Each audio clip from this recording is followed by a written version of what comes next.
नमस्कार। एक नई सुबह की शुरुआत के साथ एक बार फिर हम हाजिर हैं एक नए तेवर और नए कलेवर के साथ नया सवेरा के इस खास अंक को लेकर। मैं हूं शहला निगार और मेरे साथ मेरे सहयोगी चंद्रशेखर जोशी। नमस्कार। अगले 1 घंटे में हम आपको दिखाएंगे देश और दुनिया की ताज़ा तरीन खबरें और साथ ही होंगी फिल्म, साहित्य, संगीत और जीवन के संघर्षों से जुड़ी कुछ कहानियां। तो आइए शुरुआत करते हैं और सबसे पहले देखते हैं इस वक्त की सुर्खियां। केंद्रीय जल शक्ति मंत्रालय आज से भोपाल में राज्य मंत्रियों के पहले अखिल भारतीय जल सम्मेलन का कर रहा है आयोजन। 2 दिवसीय सम्मेलन का शीर्षक है वर्ष 2047 के लिए जल दृष्टिकोण। प्रधानमंत्री नरेंद्र मोदी वीडियो संदेश के जरिए कार्यक्रम में साझा करेंगे अपने विचार।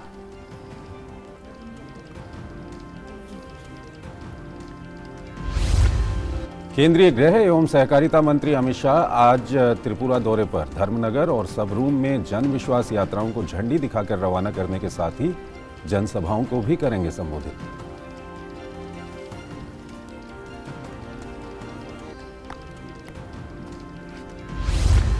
रक्षा मंत्री राजनाथ सिंह आज से अंडमान और निकोबार द्वीप समूह की 2 दिवसीय यात्रा पर रहेंगे। रक्षा मंत्री अंडमान और निकोबार कमान मुख्यालय का दौरा करने के साथ ही सैनिकों के साथ करेंगे बातचीत।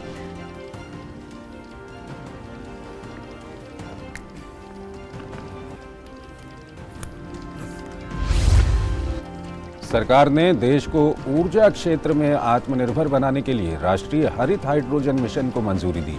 8 लाख करोड़ रुपए से अधिक के निवेश के साथ ही 6 लाख से अधिक लोगों को मिलेगा रोजगार। वहीं लोक प्रसारण सेवाओं को आधुनिक बनाने के लिए broadcasting infrastructure and network development योजना को भी दी स्वीकृति।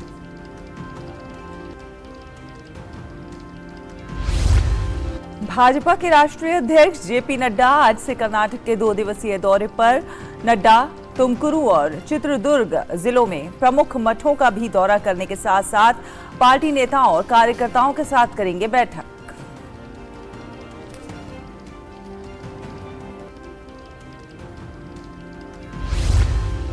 महाराष्ट्र में शिवसेना पर कब्जे की लड़ाई जारी। निर्वाचन आयोग आज उद्धव ठाकरे और महाराष्ट्र के मुख्यमंत्री एकनाथ शिंदे के नेतृत्व वाली शिवसेना के दोनों गुटों की दलीलें सुनेगा।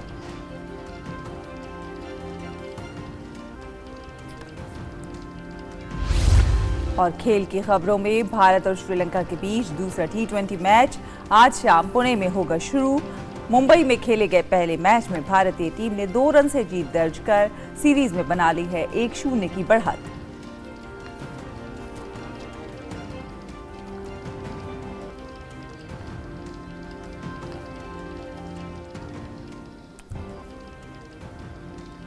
और आइए अब खबरों को विस्तार से देखते हैं। और सबसे पहले जिस खबर पे हम बात कर रहे हैं वो खबर अब हम आपको बताने जा रहे हैं। ये खबर है जल शक्ति से जुड़ी हुई। केंद्रीय जल शक्ति मंत्रालय आज से मध्य प्रदेश के भोपाल में राज्य मंत्रियों के पहले अखिल भारतीय जल सम्मेलन का आयोजन कर रहा है। 2 दिन के इस सम्मेलन का शीर्षक है वर्ष 2047 के लिए जल दृष्टिकोण। सम्मेलन में जल शक्ति मंत्रालय की पहलों और योजनाओं को राज्यों के जल हितधारकों के साथ साझा किया जाएगा। इस अवसर पर जल शक्ति मंत्री गजेंद्र सिंह शेखावत और मध्य प्रदेश के मुख्यमंत्री शिवराज सिंह चौहान कार्यक्रम में शामिल होंगे। वहीं महाराष्ट्र के उप मुख्यमंत्री देवेंद्र फडणवीस सम्मेलन के दौरान जल प्रशासन पर एक महत्वपूर्ण विषयगत सत्र की अध्यक्षता करेंगे। वहीं सम्मेलन में एक पूर्ण सत्र का भी आयोजन किया जाएगा जो वाटर विजन 2047 को केंद्र में रखते हुए सम्मेलन का एजेंडा निर्धारित करेगा। प्रधानमंत्री नरेंद्र मोदी वीडियो संदेश के जरिए कार्यक्रम में अपने विचार साझा करेंगे।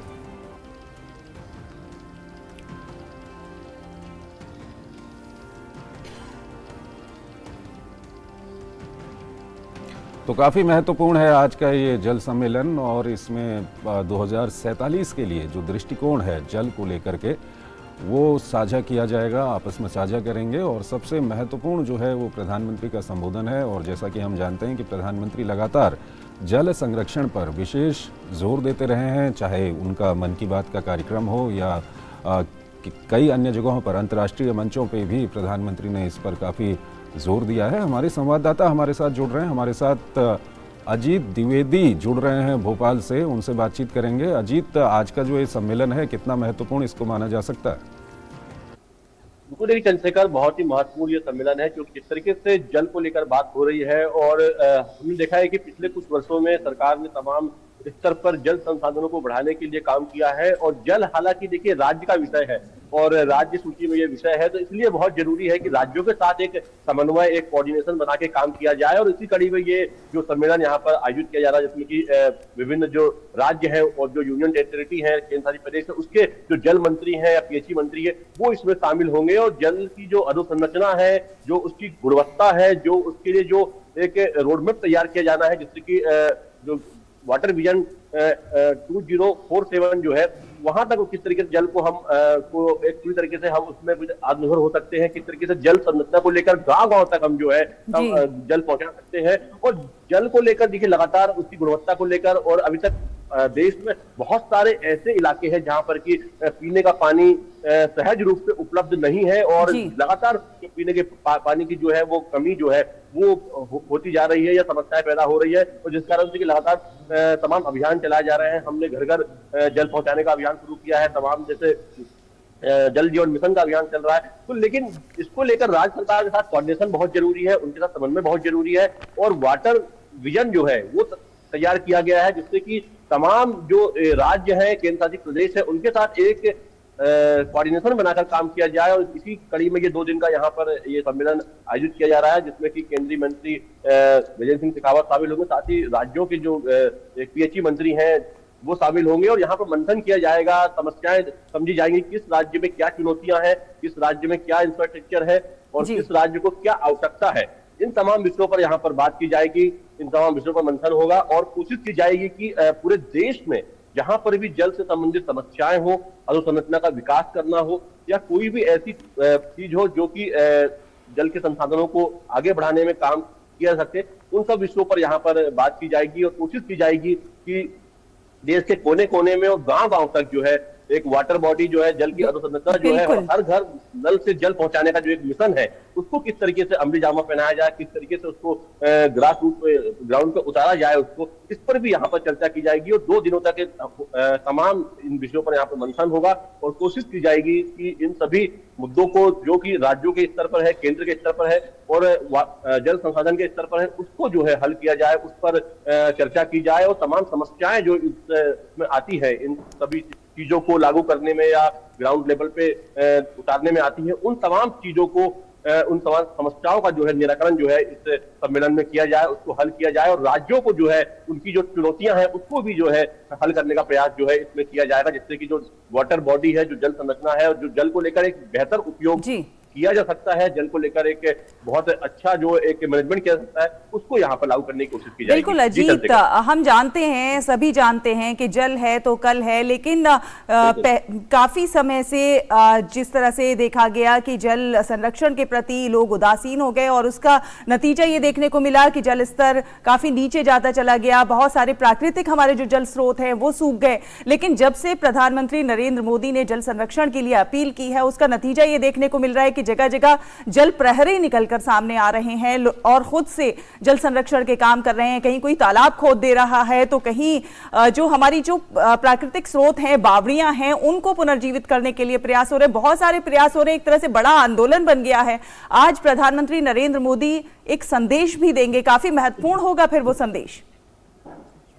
बिल्कुल, देखिए बहुत महत्वपूर्ण होगा। जिस तरीके से हमने देखा है कि स्वच्छता को लेकर लगातार काम किया गया है और हमने देखा है कि उसका परिणाम जो है वो सकारात्मक रूप से सामने आया है, उसी तरीके से जल संरक्षण को लेकर भी लगातार काम किया गया है और उसके भी बहुत ही सकारात्मक परिणाम जो है वो सामने आए हैं। चाहे पुराने जल स्रोतों को पुनर्जीवित करने की बात हो, चाहे नए जल बॉडी जो है उनको बनाने की बात हो, तो इसको लेकर लगातार काम किया गया है और हमने देखा है कि इसके परिणाम बहुत ही सकारात्मक सामने आए। गांव गांव में जो या जो पुरानी जो जल संरचनाएं हैं उनको लेकर काम किया गया है। हमने देखा मध्य प्रदेश की अगर बात करें तो मध्य प्रदेश में कई ऐसे इलाके थे जहां पर की जल संरचना जो थी उसको किस तरीके से पुनर्जीवित किया जाए, किस तरीके से जो पुराने जो तालाब है, बावड़ियां हैं, जो नलकूप है, उनको किस तरीके से पुनर्जीवित किया जाए, उनका संरक्षण किया जाए, इसको लेकर लगातार काम किया गया और उसका जो परिणाम सामने आया है कि पिछले कुछ वर्षों में कई ऐसे इलाके जो कि सूखे का सामना कर रहे थे, जो कि तमाम चुनौतियों का सामना कर रहे थे, पानी को लेकर या पीने के पानी को लेकर वहां पर ये समस्याएं दूर हुई हैं और ऐसे कुछ दुर्गम क्षेत्र रहे हैं जहां पर की ऐसी संरचनाओं को पुनर्जीवित करके जो पानी की समस्या थी वहां पर वो दूर की गई है। तो ये एक बहुत बड़ा मुहिम हम कह सकते हैं। जिस तरीके से स्वच्छता अभियान चला है उस तरीके से जल संरक्षण का अभियान भी लगातार चल रहा है और इसके बहुत ही सुखद परिणाम सामने आए। प्रधानमंत्री नरेंद्र मोदी लगातार मन की बात में भी इस बात पर जोर देते रहे हैं कि हमको जल का संरक्षण करना है और जल को लेकर हमको एक तरह से संवेदनशील बनना है और उसका परिणाम हमने देखा है कि लगातार जो है ग्राउंड लेवल पर दिख रहा है। और कई ऐसे मैं बताऊं आपको कि पुराने समय में ऐसी जल संरचनाएं थी जो कि सक्षम थी पूरे इलाके का जल की जो उसकी आपूर्ति के लिए, लेकिन लगातार उसकी उपेक्षा के कारण या ध्यान न दिए जाने के कारण वो खत्म होने पे आ गई थी। लेकिन ऐसी बहुत सारी जल संरचनाएं जिनको पुनर्जीवित किया गया है और नई संरचनाएं जो है वो लगातार बन रही है, जिससे कि जो वाटर लेवल जो है वो बढ़ा है और पीने के पानी की समस्याएं बहुत सारे इलाके में दूर हुई है। बहुत बहुत शुक्रिया अजीत आपका इन तमाम जानकारियों के लिए। तो काफी महत्वपूर्ण आज प्रधानमंत्री का संबोधन रहने वाला है इसको लेकर के, और अगली खबर की ओर चलते हैं। और आपको बता दें कि केंद्रीय गृह मंत्री अमित शाह आज से त्रिपुरा के दौरे पर रहेंगे। अपने दौरे पर अमित शाह आज सबसे पहले धर्मनगर में राज्य भाजपा की जन विश्वास यात्रा को हरी झंडी दिखाएंगे, जिसके बाद वो धर्मनगर में ही एक जनसभा को संबोधित करेंगे। गृह मंत्री का आज का दूसरा कार्यक्रम सबरूम में है, जहां पर वो जन विश्वास यात्रा को रवाना करेंगे। सबरूम में भी अमित शाह एक जनसभा को संबोधित करेंगे। रक्षा मंत्री राजनाथ सिंह आज से अंडमान और निकोबार द्वीप समूह की 2 दिवसीय यात्रा पर रहेंगे। राजनाथ सिंह अंडमान और निकोबार कमांड मुख्यालय का दौरा करेंगे और वहां तैनात सैनिकों के साथ बातचीत करेंगे।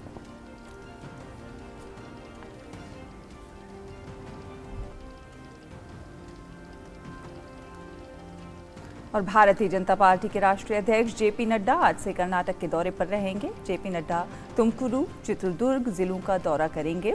इस दौरान पार्टी के नेताओं और कार्यकर्ताओं के साथ बैठकों में भाग लेंगे। वो कुछ प्रमुख मठों का भी दौरा करेंगे, जिनमें एक प्रमुख सिद्ध गंगा मठ भी शामिल है।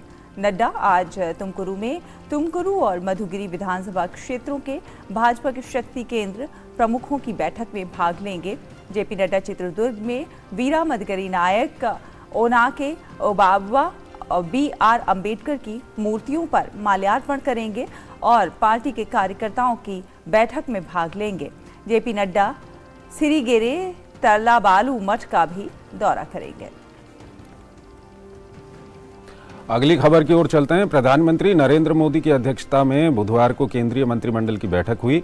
बैठक में कई महत्वपूर्ण निर्णय लिए गए। सरकार ने राष्ट्रीय ग्रीन हाइड्रोजन मिशन को मंजूरी दे दी। नवीन एवं नवीकरणीय ऊर्जा मंत्रालय संबंधित घटकों के कार्यान्वयन के लिए योजना के दिशा निर्देश तैयार करेगा। मिशन से 2030 तक क्या कुछ होगा ये हम आपको बता रहे हैं। देश में लगभग 125 GW की संबद्ध अक्षय ऊर्जा क्षमता वृद्धि के साथ प्रतिवर्ष कम से कम 5 MMT की हरित हाइड्रोजन उत्पादन क्षमता का विकास होगा। इसके अलावा 8 लाख करोड़ रुपए से अधिक का कुल निवेश होगा। 6 लाख से अधिक रोजगार का सृजन होगा। कुल मिलाकर 1 लाख करोड़ रुपए से अधिक मूल्य के जीवाश्म ईंधन के आयात में कमी आएगी और वहीं वार्षिक ग्रीन हाउस गैस उत्सर्जन में लगभग 50 MMT की इससे कमी आएगी।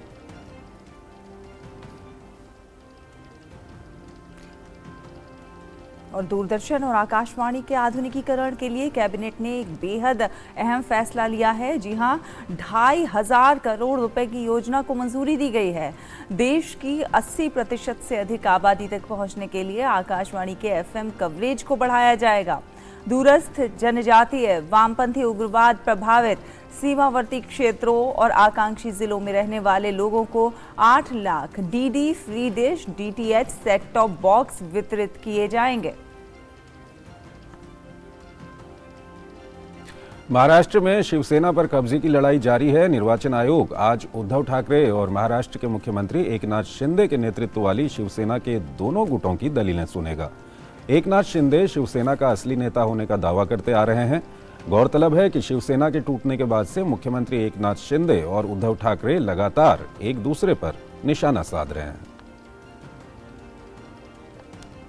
और अब बात कर लेते हैं सर्दी के मौसम की। जी हां, दिल्ली समेत पूरे उत्तर भारत में शीतलहर और घने कोहरे का प्रकोप जारी है। देश में पहाड़ों से लेकर मैदानी इलाकों तक जबरदस्त ठंड पड़ रही है। ठंड से बचने के लिए लोग अलाव का सहारा ले रहे हैं। आज सुबह दिल्ली में सुबह घना कोहरा छाया रहा। घने कोहरे के चलते दिल्ली एयरपोर्ट ने यात्रियों से उड़ान संबंधी जानकारी लेने के लिए एयरलाइन से संपर्क बनाए रखने को कहा है।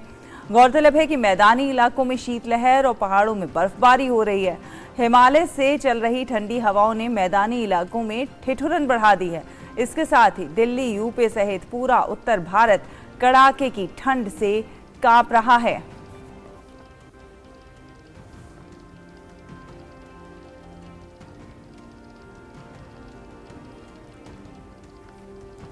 और कड़ाके की ठंड पे हम बात करेंगे। हमारे कुछ संवाददाता हमारे साथ जुड़ रहे हैं। उर्मिलेश भी हमारे साथ जुड़ेंगे और फिलहाल हरिकेश बहादुर हमारे साथ जुड़े हुए हैं वाराणसी से।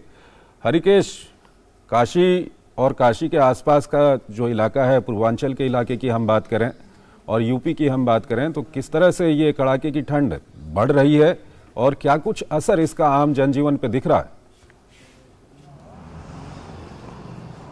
चंद्रशेखर, काशी की बात करें तो कल जो न्यूनतम तापमान था वो 9.8 डिग्री सेल्सियस और अधिकतम जो है 15.6 डिग्री सेल्सियस था। आप इसी से, चूँकि आप भी यहाँ से परिचित हैं और उत्तराखंड के रहने वाले हैं, तो ये जो तापमान का न्यूनतम अंतर जो होता है वो ठंड को किस कदर बढ़ाता है, इससे आप वाकिफ़ हैं।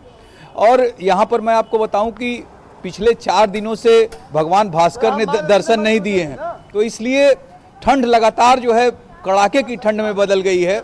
और जो आपने पूरे पूर्वांचल की बात की, पूरे पूर्वांचल में वाराणसी के आसपास के जो जिले हैं सबका यही हाल है। मैं इस समय बनारस स्टेशन पर हूँ। यहाँ आने का खास वजह ये है कि कल जितनी ट्रेनें यहाँ आ रही थीं वो सभी लगभग कोई 3 घंटे, कोई 2.5 घंटे, कुछ तो 8 घंटे तक लेट थीं।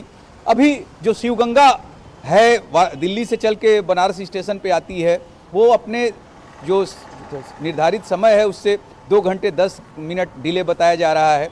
एक बात और मैं आपसे कहना चाहूँगा कि देखिए, मेरे पीछे ये जो स्वास्थ्य कर्मी हैं इनको मैं दिखाना चाहूँगा कि भले कड़ाके की ठंड हो लेकिन ये अपनी ड्यूटी कर रहे हैं। तो इसी तरह जो लोग यहाँ पर उपस्थित हैं, जिनकी ड्यूटी है, वो कुछ, अभी मैं आ रहा था तो कुछ अध्यापक, चूँकि स्कूल तो बंद हो गए हैं 14 जनवरी तक, लेकिन कुछ अध्यापक अध्यापिकाएँ भी जिनकी की सुनिश्चित है कि वो उपस्थिति उनकी, वो भी जाते हुए दिखाई दिए। कुछ स्कूल बस भी जाती हुई दिखाई दे रही हैं जिनमें जो अध्यापक अध्यापिकाएं जा रहे हैं।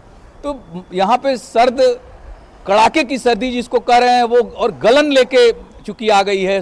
भगवान भास्कर के दर्शन नहीं हो रहे हैं 4 दिन से, उसका प्रभाव लगातार बढ़ रहा है चंद्रशेखर।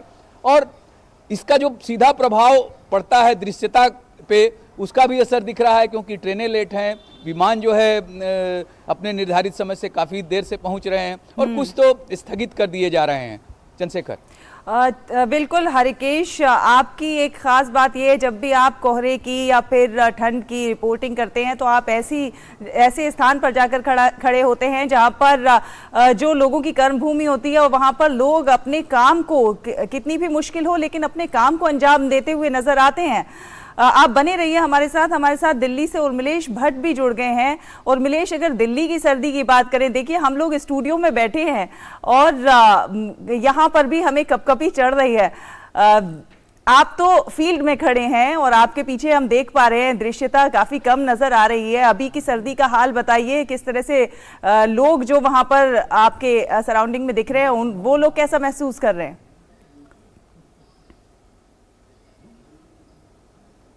जी चंद्रशेखर सहला, सबसे पहले तो आपको सुप्रभात। और इस समय हम लोग दिल्ली के कर्तव्य पथ पर हैं।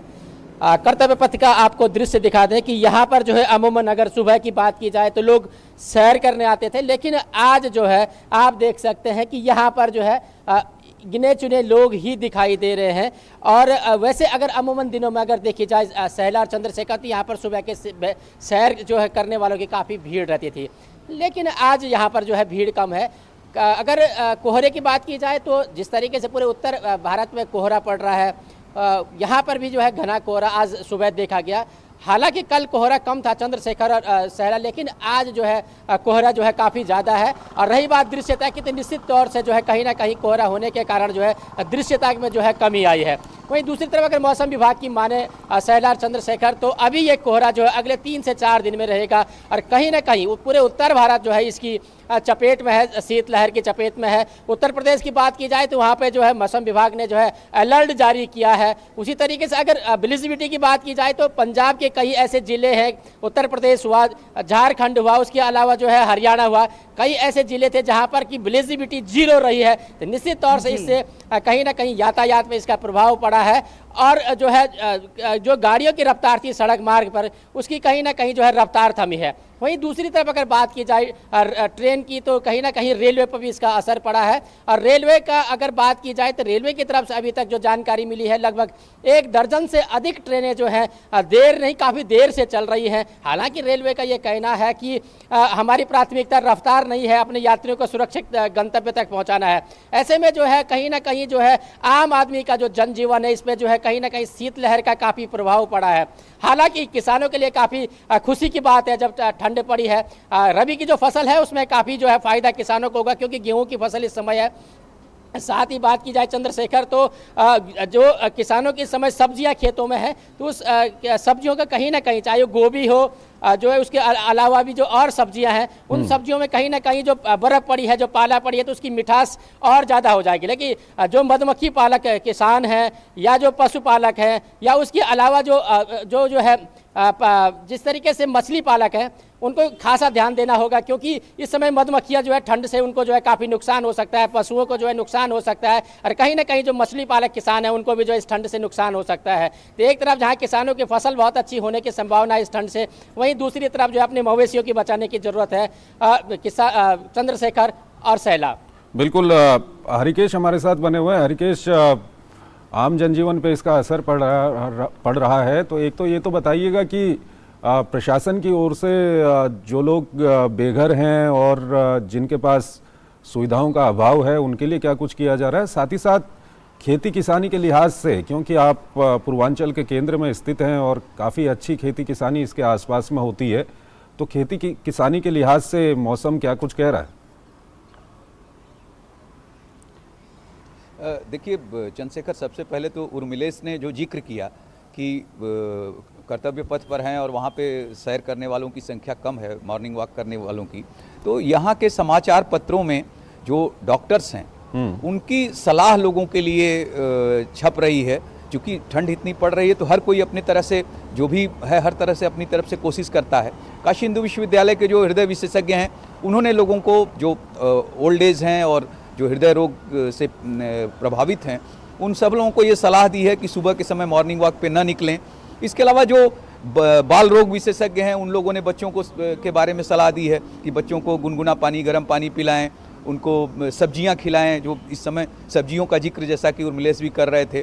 तो और जो आपने पूछा कि प्रशासन की तरफ से तैयारी, तो यहाँ पे कैंट स्टेशन के पास या दूसरे जो रोडवेज है उसके आसपास रैन बसेरों की व्यवस्था की गई है, जिसमें कंबल है और अलाव की व्यवस्था है। इसके अलावा नगर निगम प्रशासन ने शहर के 261 स्थानों पे लगभग 100 कुंतल लकड़ी जलाने के लिए व्यवस्था की है। अलाव जिसको बोलते हैं कि हर चौराहों पे लगभग मिल जाता है, अगर जाते हैं, अगर ठंड है तो लोग हाथ सेक सकते हैं, थोड़ी गर्माहट ले सकते हैं। तो ये तो प्रशासन की तरफ से व्यवस्था है। काशी हिंदू विश्वविद्यालय के जो सर सुंदरलाल चिकित्सालय है, उसके विशेषज्ञों ने भी अपनी राय समाचार पत्रों के माध्यम से लोगों को बताई है, जो हृदय रोग से प्रभावित हैं, बच्चों के लिए बताई है। चूँकि ठंड गलन वाली है और बहुत कड़ाके की ठंड है, इसको देखते हुए लोगों को बार बार यह भी बताया जा रहा है कि अगर बहुत ज़रूरी काम ना हो तो आप बाहर ना निकलें। अब चूँकि पूर्वांचल गढ़ है यह सब्जियों का, चंद्रशेखर, जैसा कि लगातार हम लोग दिखाते रहे हैं आपके माध्यम से, तो यहाँ पर देखिए सब्जियों के लिए तो अच्छा है। और रबी की फसल भी, चूँकि गेहूँ की फसल होती है और जो लगती है इस समय सरसों भी जैसे है, तो अगर पाला नहीं पड़ेगा तो फसल के लिए बहुत ही लाभदायक है। और जो ठंड है, चूँकि जो मौसम होता है उसका प्रभाव जो भी उत्पाद होते हैं, कृषि उत्पाद होते हैं, उन पर पड़ता है, और हम लोग उसी के तहत जो चीज़ें उत्पादित होती हैं उनको खाते हैं और हमारा शरीर भी उसका लाभ पाता है। तो अभी तक तो जो ठंड है उसके लिहाज से तो जो फसलें हैं उनको लाभ ही पहुंचेगा, अगर पाला नहीं पड़ता है तो, क्योंकि पाला जब पड़ेगा तो फसलों को काफ़ी नुकसान पहुंचाएगा। चंद्रशेखर, ठीक है, बहुत बहुत शुक्रिया आप दोनों का, और उर्मिलेश और हरिकेश का। और हरिकेश, अच्छा किया आपने कि डॉक्टर्स क्या कुछ सलाह इस मौसम में दे रहे हैं, ये भी आपने हमारे दर्शकों को बताया। एक छोटा सा ब्रेक ले रहे हैं यहाँ पर। डिजिटल बैंकिंग का है जमाना, टाइम है बचाना। डिजिटल बैंकिंग है आसान, करो चाहे कोई भुगतान, एनी टाइम एनीवेयर, सेफ है, फास्ट है, हर पेमेंट उंगलियों पे सेट है। लेन देन के हैं ऑप्शंस कई, IMPS, NEFT, UPI भी। 24 घंटे करते ये काम, पेमेंट आसान और रहे आराम। RBI कहता है जानकार बनिए, सतर्क रहिए। स्वागत है आपका ब्रेक के बाद। और केंद्रीय सड़क परिवहन और राजमार्ग मंत्री नितिन गडकरी आज बेंगलुरु मैसूर राष्ट्रीय राजमार्ग और बेंगलुरु चेन्नई एक्सप्रेस वे का निरीक्षण करेंगे। 8,453 करोड़ रुपए की लागत से बना 10 लेन का बेंगलुरु मैसूरू एक्सप्रेसवे पूर्ण होने के अंतिम चरण में है। इस एक्सप्रेसवे से दोनों शहरों के बीच यात्रा समय 3 घंटे से घटकर 1.5 घंटे रह जाएगा। भारतीय राष्ट्रीय राजमार्ग प्राधिकरण के 26 नए हरित एक्सप्रेसवे में शामिल बेंगलुरु चेन्नई एक्सप्रेसवे 10 लेन का मार्ग है, जिसे 14,870 करोड़ रुपए की लागत से बनाया जा रहा है। इससे दोनों शहरों के बीच यात्रा लगभग 7 घंटे से घटकर 3 घंटे में हो सकेगी। 262 किलोमीटर का ये नया मार्ग बेंगलुरु के निकट होसकोटे को चेन्नई से 40 किलोमीटर दूर कांचीपुरम जिले के श्री पेरबंदूर से जोड़ेगा।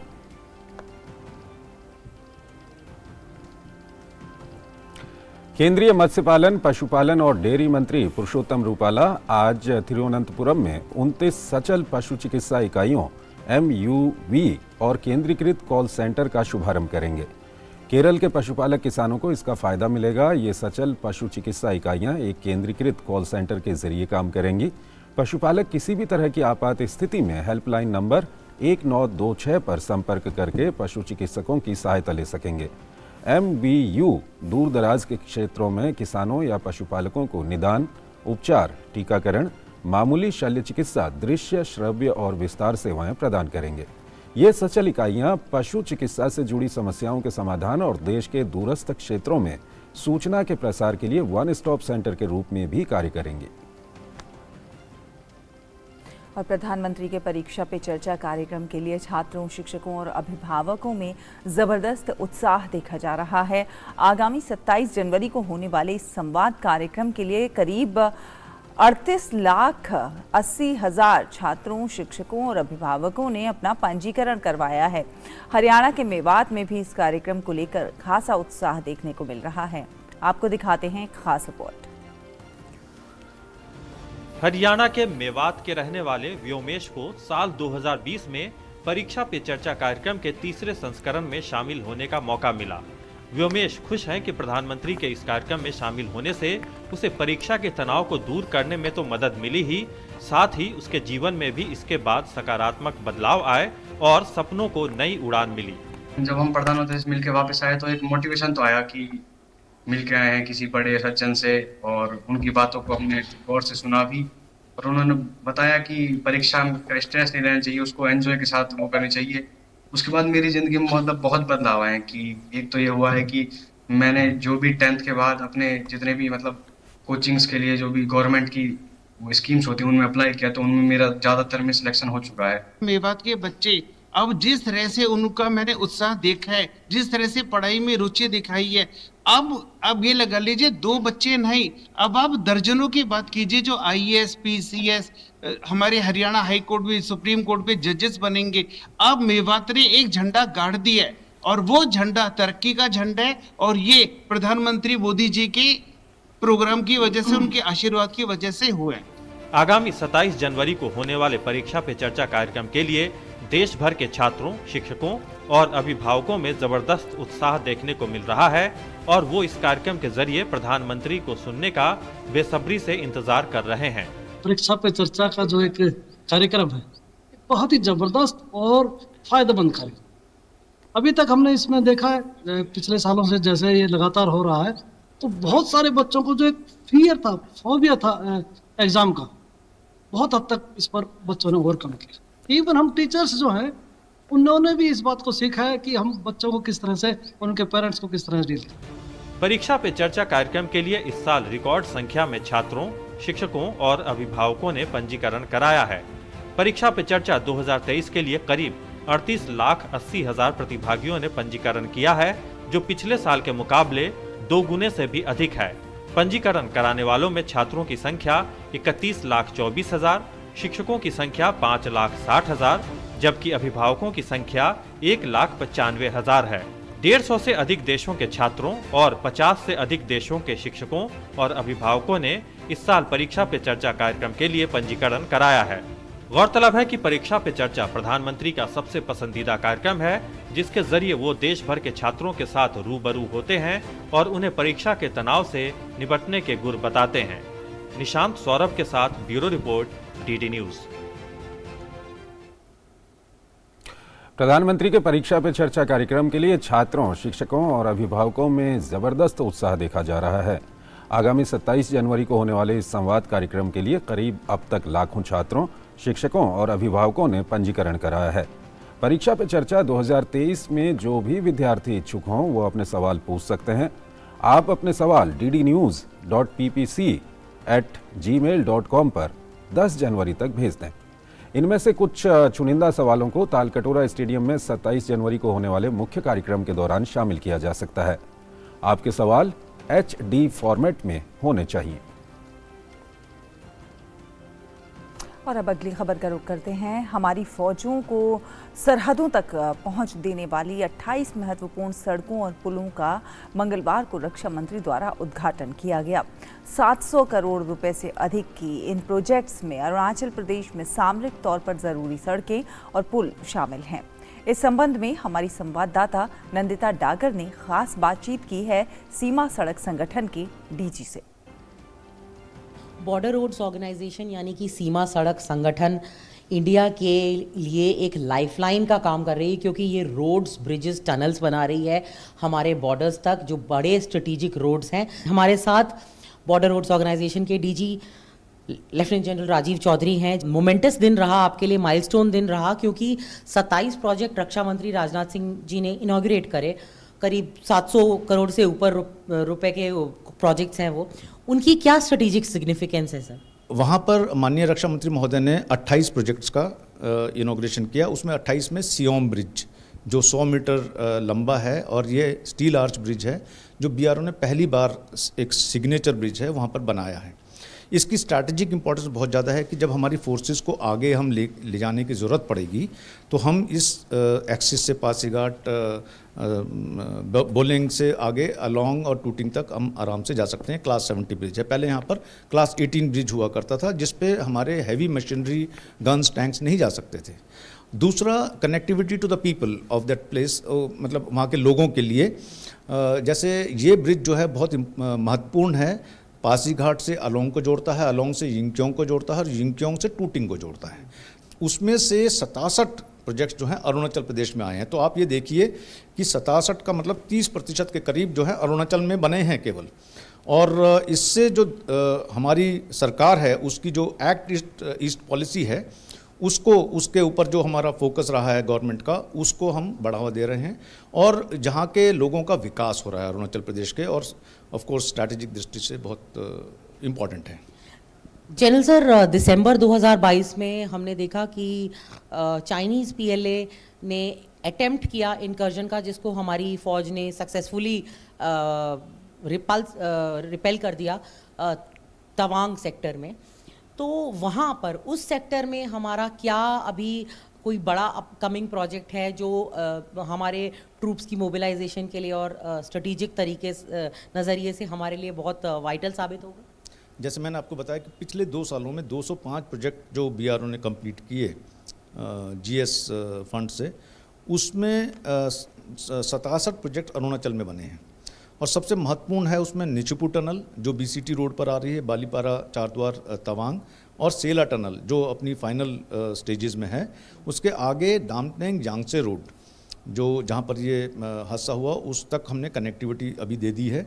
और एक पोस्ट है फॉरवर्ड पोस्ट माज़ा जो अपर सुबनसिरी रीजन में है, जो हम बिदक से माज़ा तक कनेक्टिविटी नहीं थी, उसको हमने एक हफ्ते पहले संपूर्ण किया है। उसके साथ में हुरी है, गेलिंग, लामांग, बहुत सारी आगे फॉरवर्ड पोस्ट हैं जिस पर बीआरओ दिन रात लगा हुआ है और इनको जोड़ता जा रहा है हमारे जो सड़कों का जाल है उससे, जिससे हमारी जितनी भी फोर्सेस हैं जब भी जहाँ पर भी उनको जाना है जल्दी से तुरंत गति से वो पहुँच सकती हैं। और आइए अब आपको लिए चलते हैं आदिवासी बाहुल्य जिले कोरबा की ओर। कोरबा जिले में सौर ऊर्जा से संचालित लिफ्ट इरिगेशन की सुविधा किसानों के लिए वरदान साबित हो रही है। यहां जिला प्रशासन ने केंद्र सरकार की जिला खनिज न्यास मद से जिले के 5 गांवों में सौर ऊर्जा से संचालित 40 HP के पंप स्थापित किए हैं, जिनके माध्यम से अब गांव के असिंचित खेतों तक साल भर सिंचाई के लिए पानी की आपूर्ति की जा रही है, जिससे किसानों को काफी फायदा हो रहा है। पेश है जमीनी हकीकत से जुड़ी ये खास खबर।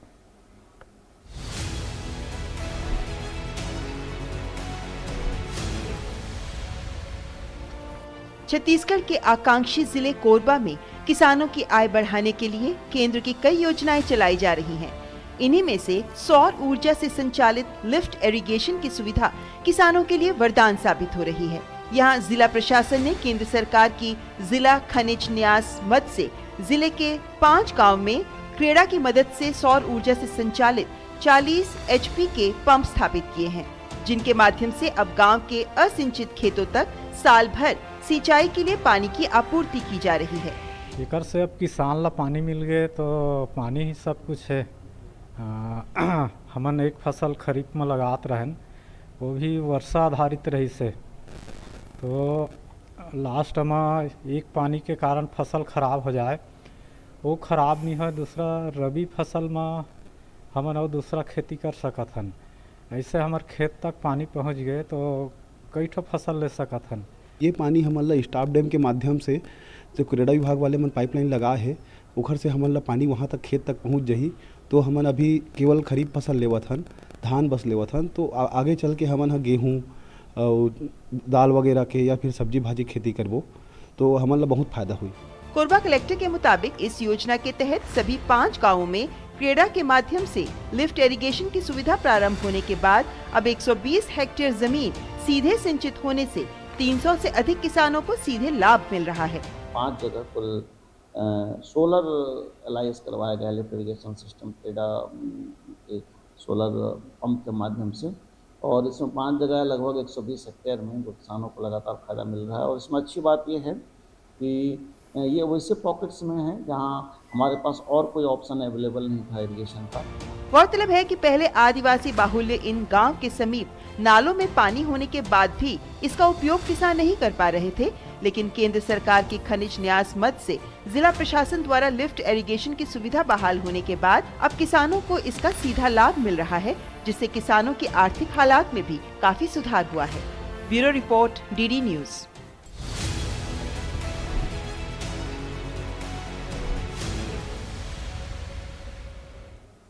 और अब आपको मिलवाते हैं एक्सेस लाइवलीहुड फाउंडेशन से, जो कि हैदराबाद स्थित सामाजिक उद्यमों का एक समूह है जो वंचित समुदायों की महिलाओं और युवाओं के साथ काम करता है ताकि उन्हें आजीविका कमाने में कोई परेशानी ना हो और उनका जीवन स्तर भी सुधर सके।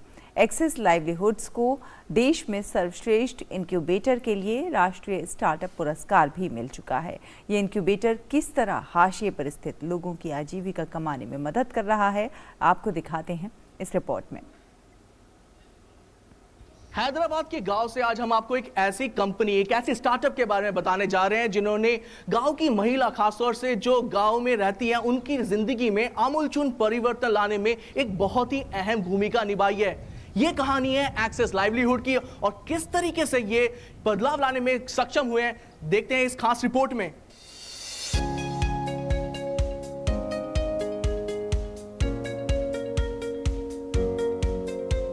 एक्सेस लाइवलीहुड हैदराबाद स्थित सामाजिक उद्यमों का एक समूह है जो हाशिए पर खड़े समुदायों के साथ मिलकर उनकी आजीविका कमाने के लिए काम करता है।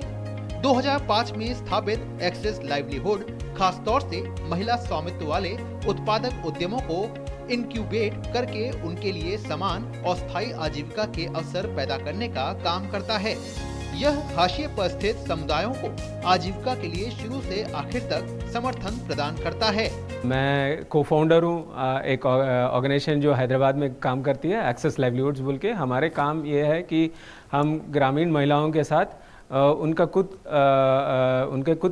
उद्योग जो वो अपना खुद का कंपनियां बनाएं और उससे उनका आय भी बढ़े और वहाँ पे लोकल स्थानीय रूप से वो रोजगार भी दिलाए दूसरों लोगों को।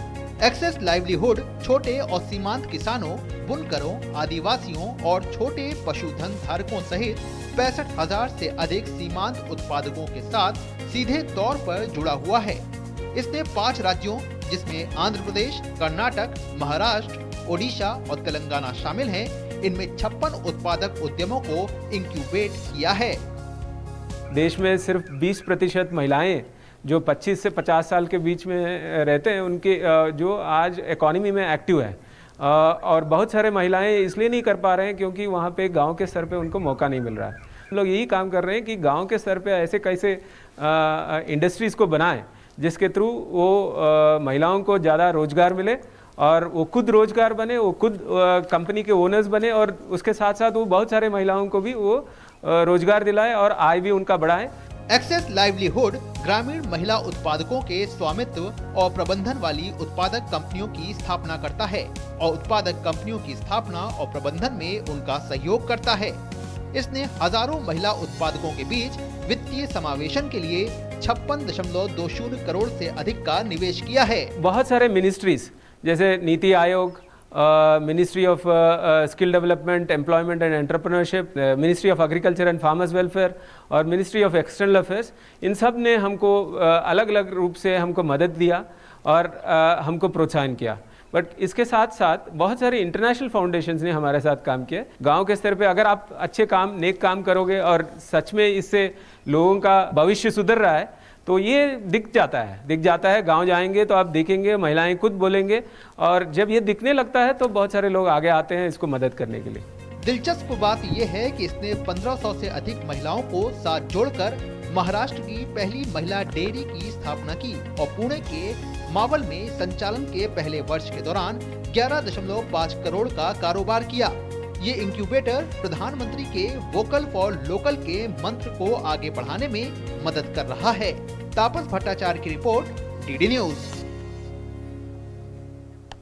तो अगर आप एक्सेस लाइवलीहुड के बारे में और ज़्यादा जानकारी चाहते हैं तो आप देखिए हमारा ख़ास कार्यक्रम स्टार्टअप चैंपियंस 2.0 शनिवार रात 9 बजे डीडी न्यूज़ पर और रात 10 बजे डीडी इंडिया पर और रविवार दोपहर 12 बजे डीडी नेशनल पर।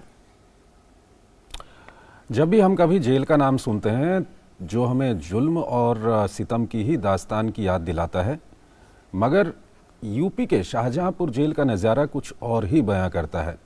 यहाँ के जेल अधीक्षक की सकारात्मक सोच बंदियों की ज़िंदगी बदलने का प्रयास कर रही है। शाहजहांपुर ज़िला कारागार में कैदियों के लिए विशेष पहल की जा रही है। जेल में बंद कैदियों को भारत सरकार की कौशल विकास योजना से जोड़ा जा रहा है। जेल में लगातार आध्यात्मिक, धार्मिक और खेलकूद जैसे कार्यक्रमों का आयोजन होता रहता है।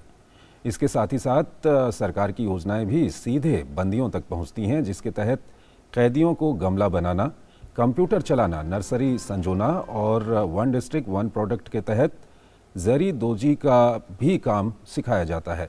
कैदियों का कहना है कि जेल अधीक्षक मिजाजी लाल जी के आने के बाद जेल में कई तरह के कार्यक्रमों का आयोजन होता रहता है। एक कैदी ने बताया कि उन्होंने कारागार में ही स्नातक की पढ़ाई पूरी की और काफ़ी लड़कियों ने यहीं से पढ़ाई पूरी की है।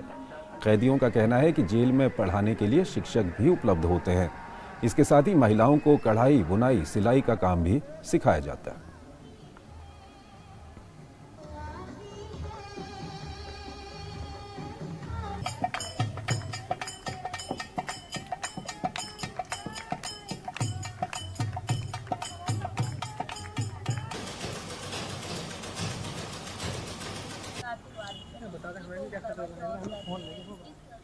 बदलाव बहुत आया है जब से सर आए हैं। हमारे जरी जरदोजी का काम हम लोग को सिखाया गया, सिलाई कढ़ाई सिखाई गई, मेकअप का काम सिखाया गया है और सब जो जितनी भी महिलाएं हैं जो अशिक्षित थी उनको शिक्षित किया जा रहा है, वो अपना नाम लिखना सीख गई हैं।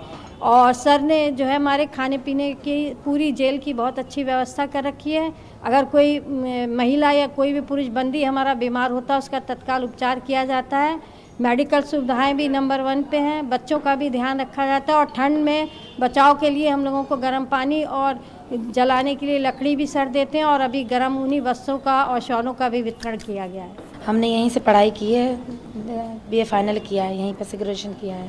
पढ़ाई और सर ने करवाई, जिसकी भी पढ़ाई छूटी काफ़ी लड़कियों ने यहाँ से किया है। जेल में जब से सर हमारे मिजाजी लाल सर आए हैं तब से जो है रोजगार प्रशिक्षण, कंप्यूटर प्रशिक्षण है, इलेक्ट्रॉनिक प्रशिक्षण है, शिक्षा से जो है पढ़ाई शिक्षा को लेकर काफ़ी बड़ा अच्छा हुआ है जब से सर आए हैं। और पढ़ाई में काफ़ी संख्या बंदियों को बढ़ी है और दूरस्थ इग्नू से जोड़ा, इग्नू से पढ़ाई हो रही है उसमें काफ़ी संख्या बढ़ी है। विभिन्न प्रकार के कौशल विकास कार्यक्रम प्रारंभ किए गए हैं।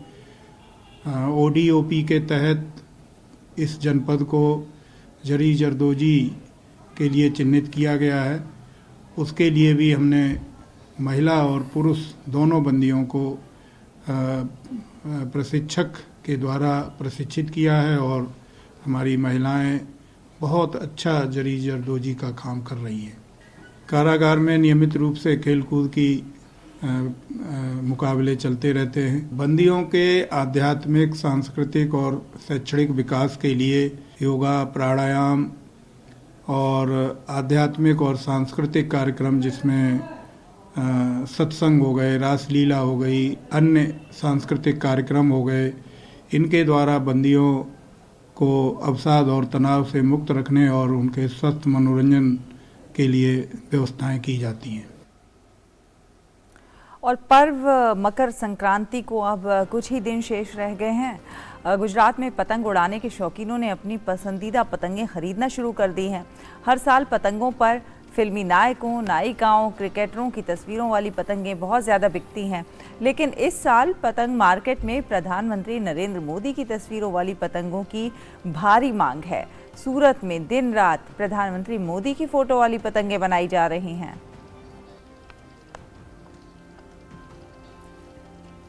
और एक छोटा सा ब्रेक लेते हैं यहाँ पर। ये विशाल है ना, इसका सब प्रॉपर चलता है। कल उसके बैंक अकाउंट में 15,000 रुपए का फ्रॉड हुआ है, पता है? इसको तो कोई टेंशन ही नहीं होती है, देखना। टेंशन क्यों? मेरी कोई गलती नहीं थी। फिर भी फ्रॉड होने पर मैंने तुरंत बैंक को इन्फॉर्म कर दिया। RBI कहता है अगर आपके अकाउंट से किसी ने धोखे से पैसे निकाले हैं तो बैंक को जल्द से जल्द इन्फॉर्म कीजिए। 3 दिन के अंदर इन्फॉर्म किया तो कोई नुकसान नहीं होगा। जितना लेट करोगे उतना ज्यादा नुकसान। और सुन, सब चलता नहीं है, प्रॉपर चलाना पड़ता है। RBI कहता है जानकार बनिए, सतर्क रहिए। और अब देखते हैं दुनिया भर की कुछ खास खबरें।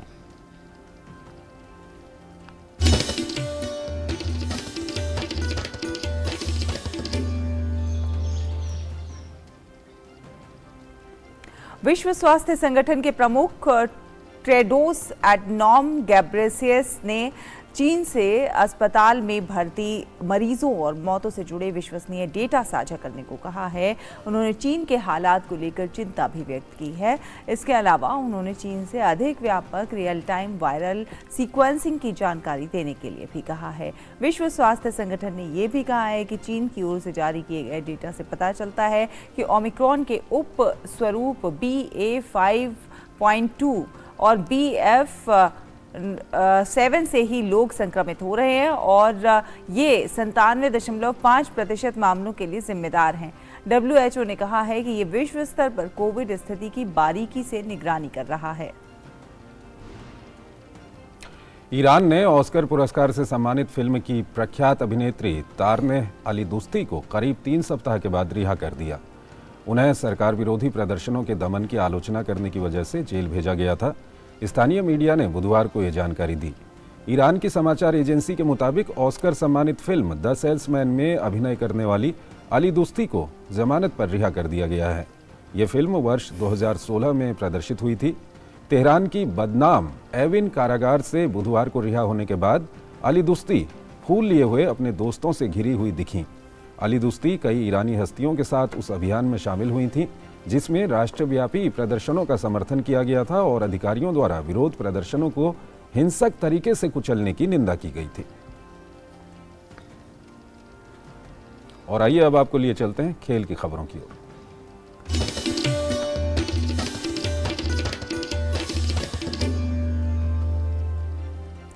भारत और श्रीलंका के बीच खेली जा रही T20 सीरीज का दूसरा मैच आज शाम पुणे में खेला जाएगा। मुंबई में खेले गए सीरीज के पहले मैच में भारतीय टीम ने 2 रन से जीत दर्ज कर सीरीज में 1-0 की बढ़त बना ली है। अब देखना होगा कि दूसरे मैच में जीत दर्ज कर श्रीलंका की टीम सीरीज को बराबरी पर लाने में कामयाब रहती है या फिर भारतीय टीम दूसरा मैच भी जीतकर सीरीज अपने नाम करती है। रुकेंगे एक और छोटे से ब्रेक के लिए, लेकिन ब्रेक के उस पार कुछ और खबरें हैं। आप देखते रहिए नया सवेरा। Hey girls! Hi! Congratulations! आज तो पार्टी चाहिए। चैंपियन के साथ सेल्फी लेंगे। आइडिया, यही करते हैं पार्टी। Pizza party. ये चल अपना कार्ड और पिन दे। मेरे कार्ड की डिटेल्स मैं खुद ही डालूंगी। आरबीआई कहता है अपना पिन, ओटीपी, सीवीवी या इंटरनेट बैंकिंग पासवर्ड किसी के साथ शेयर ना करें। ऑनलाइन बैंकिंग सिर्फ अपने कंप्यूटर, मोबाइल और सिक्योर नेटवर्क से करें। बाय गर्ल्स, कहाँ जा रही है? सुना नहीं? No sharing. आरबीआई कहता है जानकार बनिए, सतर्क रहिए। स्वागत है आपका ब्रेक के बाद और अब आइए बात करते हैं सभ्यता और संस्कृति के विविध रंगों को समेटे सेगमेंट हेरिटेज वॉक की।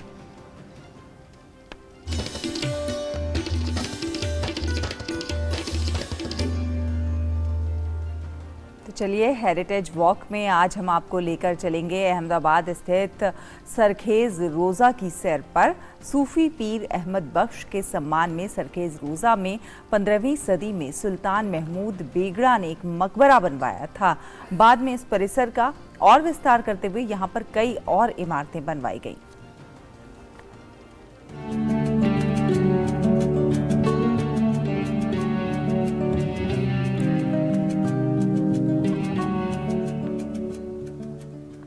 गुजरात के अहमदाबाद जिले में स्थित है सरखेज रोज़ा। 15वीं सदी में गुजरात सल्तनत के सुल्तान अहमद शाह के शासन काल में सरखेज एक छोटा सा गांव हुआ करता था। उस दौर में यहाँ सूफी पीर अहमद खट्टू गंज बख्श रहा करते थे। 1445 में अहमद बख्श की मृत्यु के बाद उनकी याद में सरखेज में एक मकबरे का निर्माण करवाया गया। बाद में सुल्तान अहमद शाह के पोते सुल्तान महमूद बेगड़ा ने मकबरे के आसपास सरखेज झील का निर्माण करवाकर परिसर का विस्तार किया।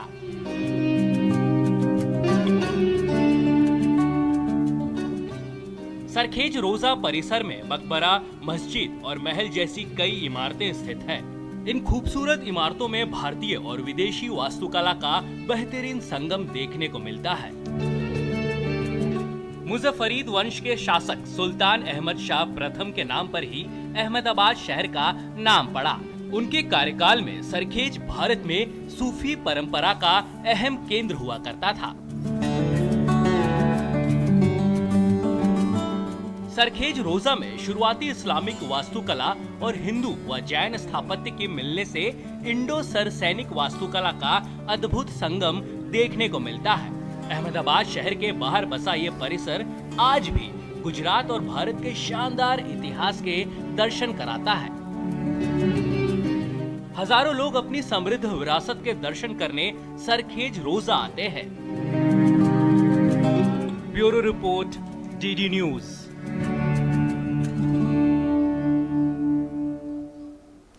चलिए अब आपको लिए चलते हैं सिने जगत की ओर।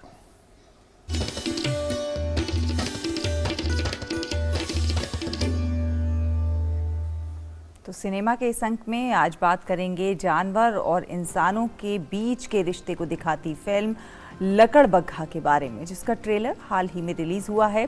इस फिल्म में अंशुमन झा प्रमुख किरदार निभा रही हैं।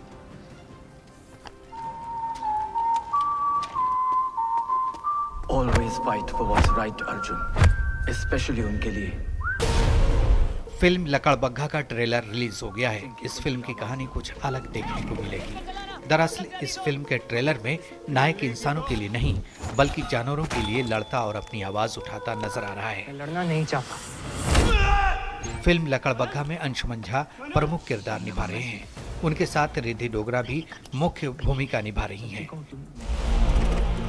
और ये शिपमेंट्स रवाना करो कॉर्बेट से कलकत्ता, कलकत्ता से सीधा आपके दुबई वाले मैंशन पे। ये फिल्म इंसानों और जानवरों के बीच के रिश्ते को दिखाती है। इस फिल्म में अभिनेता दिन में बच्चों को मार्शल आर्ट की ट्रेनिंग देते हैं और रात में जानवरों का ध्यान रखते हैं। तो है ना, भाग गया।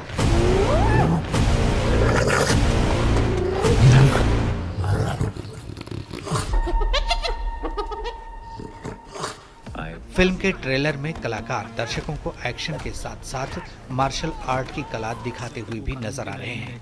फिल्म का ट्रेलर प्रभावशाली लग रहा है। फिल्म में अंशुमन सिक्किम के एक पुलिस अधिकारी और पेशेवर मुक्केबाज एक्शा केरून के साथ एक्शन करते हुए नजर आएंगे।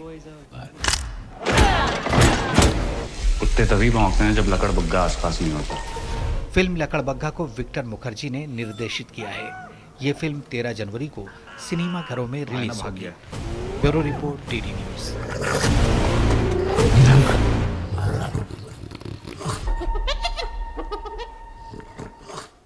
और आइए अब देश के विभिन्न शहरों का तापमान देख लेते हैं।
तो नया सवेरा के आज के इस अंक में फिलहाल इतना ही। और लेकिन आपको बता दें जाने से पहले कि बॉलीवुड एक्ट्रेस दीपिका पादुकोण आज अपना जन्मदिन मना रही हैं। ओम शांति ओम, पद्मावत, बाजीराव मस्तानी, चेन्नई एक्सप्रेस और पीकू जैसी फिल्मों में उन्होंने अपनी दमदार अदाकारी से लोहा मनवाया है। चंद्रशेखर जी बिल्कुल। और दीपिका पादुकोण के दुनिया भर में करोड़ों फैंस हैं। नया सवेरा के इस अंक में आज इतना ही, लेकिन जाते जाते आपको छोड़ के जाते हैं दीपिका पादुकोण पर फिल्माए गए कुछ सुपरहिट गीतों के साथ। आप इन गीतों का मजा लीजिए और हमें इजाजत दीजिए। नमस्कार। नमस्कार। सांसें ये तेरी वो हवाएं हैं, आंखों में तेरी अजब सी अदाएं हैं। सजदे में यूं ही झुकता हूँ, तुम पे ही आके रुकता हूँ। क्या ये सबको होता है, हमको क्या लेना है सबसे तुमसे।